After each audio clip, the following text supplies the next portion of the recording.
Shalom everyone, again this is Ate Ay, and for today's vlog I will share you the conjugation of infinitive to feed.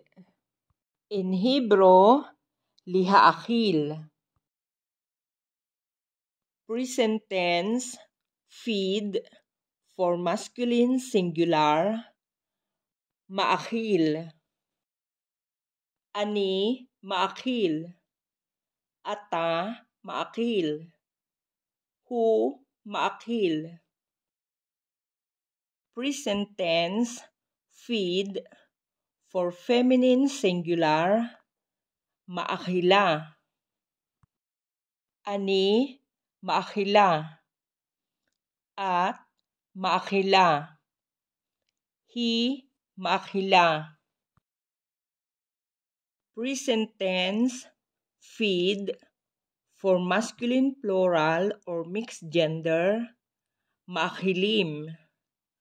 Anachnu, maakilim. Atem, maakilim.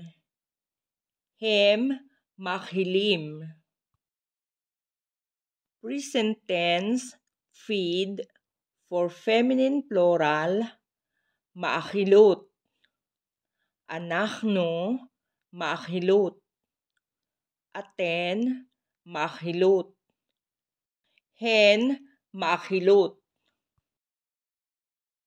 Okay guys, now we will learn how to say to past tense according to the gender. For past tense, fed. Hiikalti. Hiikalta. Hiikalt. Hiikil. Hiikila. Hiikalno. Hiikaltem. Hiikalten. Hiikilu. Hiikilu. Okay, now we will learn how to say to future tense according to the gender. For future tense, will feed. Ani, aakil. Ata, taakil. At, taakili. Hu, yaakil. He, taakil. Anachnu, naakil. Atem, taakilu. Aten, taakelna. Hem, yaakilu. Hen, taakilna. Okay guys, now I will give you the imperative. Imperative, feed, for masculine singular, haakel.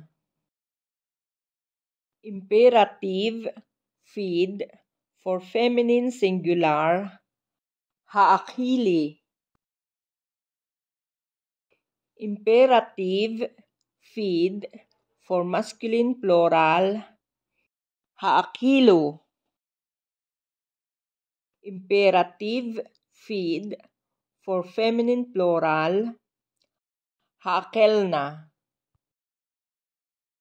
Okay guys, again, this is the end for today's video. Hope you like it. And please don't forget to like, share, comment, and subscribe. And don't forget to click the notification bell to be updated for upcoming videos. Guys, hamon naman to dali kolkem, litrai bablo gabashili, lihitraot.